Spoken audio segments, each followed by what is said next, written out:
صلی علی رسولہ الکریم اما بعد۔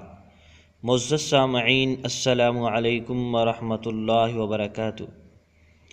آپ کو معلوم ہے کہ احناف اہل سنت حضرات نماز جنازہ آہستہ پڑھتے ہیں اور نماز جنازہ آہستہ پڑھنے کو ہی سنت سمجھتے ہیں، جبکہ غیر مقلدین حضرات نماز جنازہ بلند آواز سے پڑھتے ہیں اور بلند آواز سے نماز جنازہ پڑھنے کو ہی سنت سمجھتے ہیں۔ الحمدللہ احناف کے دلائل بہت ساری احادیث مرفوعہ اور آثار موقوفہ سے ثابت ہیں۔ آج ہم آپ کے سامنے غیر مقلدین کی مرکزی اور مشہور کتاب نماز نبوی سے ایک حوالہ پیش کریں گے۔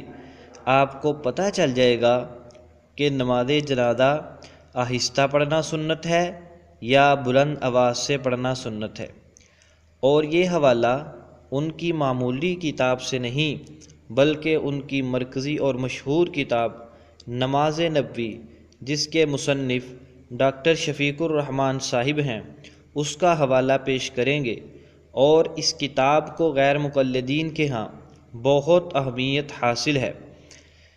اس کتاب کا صفحہ نمبر 367 ہے، 367۔ ڈاکٹر صاحب لکھتے ہیں، سنت یہ ہے کہ نماز جنازہ میں سورہ فاتحہ اور دعائیں آہستہ پڑھی جائیں۔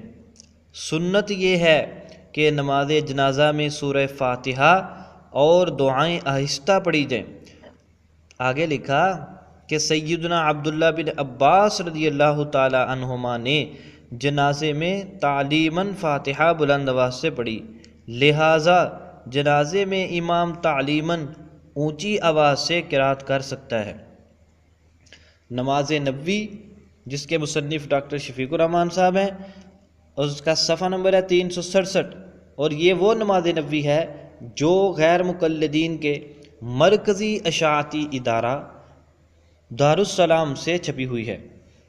اب ڈاکٹر صاحب کی اس عبارت سے کیا پتہ چلا کہ نماز جنازہ آہستہ آواز سے پڑھنا سنت ہے، اور الحمدللہ احناف آہستہ آواز سے ہی پڑھتے ہیں اور نبی پاک صلی اللہ علیہ وسلم کی مبارک سنت کے اوپر عمل کرتے ہیں۔ اس لیے غیر مقلدین کو چاہیے کہ اس مسئلہ میں احناف کی بالکل مخالفت نہ کرے۔ اگر وہ احناف کی مخالفت کریں گے تو یہ سمجھا جائے گا کہ وہ احناف کی نہیں، در حقیقت نبی پاک صلی اللہ علیہ وسلم کی سنت کی مخالفت کر رہے ہیں۔ اور بلند آواز سے پڑھنا، اس کے بارے میں انہوں نے لکھا تعلیماً جائز ہے، جہاں پر لوگوں کو سکھلانا مقصود ہے۔ نئے لوگ مسلمان ہوئے، نماز جنازہ کا پتہ ہی نہیں ہے، کوئی ایسی جگہ ہو، کوئی ایسا موقع ہو، وہاں پر بلند آواز سے پڑھ لیا جائے۔ اب اس کے برعکس آپ نے دیکھا ہے غیر مقلدین کو، وہ تو ہر نماز جنازہ جو بھی پڑھتے ہیں اونچی آواز سے فاتحہ پڑھی جا رہی، سورتیں پڑھی جائیں، لمبی چوڑی دعائیں پڑھی جا رہی، انہوں نے تو نماز جنازہ کو پتہ نہیں کیا سے کیا بنا دیا ہے، اور یہ جواز کو لے کر بیٹھ گئے، سنت کو چھوڑ دیا۔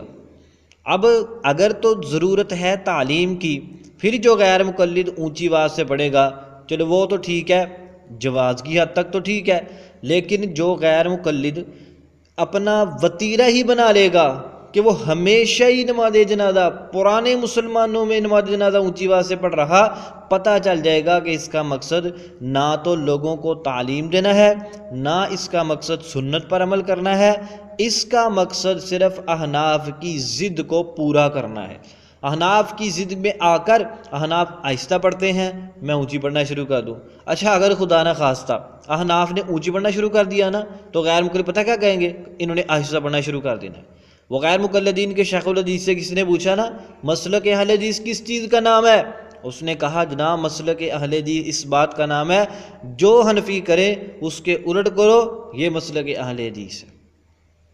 اکاڑوی صاحب رحمۃ اللہ علیہ نے بڑا پیارا جواب دیا تھا، فرمایا ہم پیشاب نہیں پیتے، پھر تم پیشاب پیو تاکہ اچھے طریقے سے ہماری مخالفت ہو جائے۔ لہٰذا خلاصہ ہماری بات کا یہ نکلا، نماز جنازہ آہستہ پڑھنی سنت ہے، اور الحمدللہ احناف اسی سنت کے مطابق عمل کرتے ہیں۔ تعلیماً بلند آواز سے پڑھی جا سکتی ہے، جیسا کہ انہوں نے یہاں پر لکھا ہوا ہے۔ اور اس کے ساتھ یہ بھی یاد رہے کہ انہوں نے سورۃ فاتحہ کا بھی ذکر کیا۔ یہاں پر کوئی یہ بھی کہہ سکتا ہے جی اس میں تو سورۃ فاتحہ کا بھی ذکر ہے۔ جناب سورہ فاتحہ کو بطور ثنا کے پڑھا جا سکتا ہے، اس میں اللہ تعالیٰ کی تعریف ہے۔ اس کو بطور دعا کے پڑھا جا سکتا ہے، اس میں اللہ تعالیٰ سے دعا کرتا ہے بندہ۔ بطور ثنا کے اس کو پڑھا جا سکتا ہے، بطور قرات کے نہیں پڑھا جا سکتا۔ جیسے رب اجعلنی کو بطور دعا کے نماز میں پڑھا جاتا ہے۔ یہ بطور قرات اور بطور دعا کا اپنے فرق سمجھنا ہے تو آپ سمجھ سکتے ہیں، جیسے حائضہ اور نفاس والی عورت قرآن پاک کی تلاوت نہیں کر سکتی، لیکن ربنا آتنا کو بطور دعا کے پڑھ سکتی ہے، قرات کی نیت سے نہیں۔ اسی طرح اور بہت ساری دعائیں ہیں، ان کو دعا کی نیت سے پڑھا جا سکتا ہے، قرات کی نیت سے نہیں پڑھا جا سکتا۔ اسی طرح نماز جنازہ میں سورہ فاتحہ کو بطور ثنا کے پڑھا جا سکتا ہے، بطور قرات کے نہیں پڑھا جا سکتا۔ اور غیر مقلدین حضرات اس کو بطور قرات کے پڑھتے ہیں، اور ان کے پاس بطور قرات کے پڑھنے کی دلیل بھی کوئی نہیں ہے۔ لہٰذا تمام لوگوں کو چاہیے نماز جنازہ آہستہ آواز سے پڑھیں، یہی سنت ہے۔ اللہ تعالیٰ ہم سب کو سنت کے مطابق زندگی گزارنے کی توفیق عطا فرمائے۔ وما علینا الا البلاغ المبین۔